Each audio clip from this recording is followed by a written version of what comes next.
নমস্কার, কেমন আছেন সবাই? আমার রান্নাঘরে আপনাদের সকলকে স্বাগত জানাই।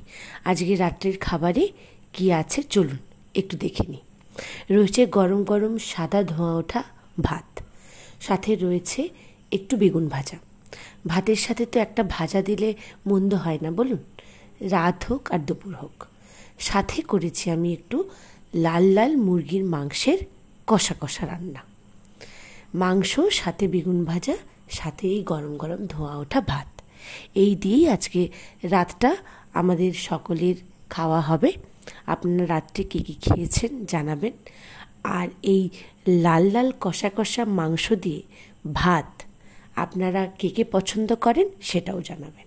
আমরা বাঙালি তো, ভাতটাই আমাদের খাবারের মধ্যে সবার আগে প্রেফারেন্স পায়, তাই না?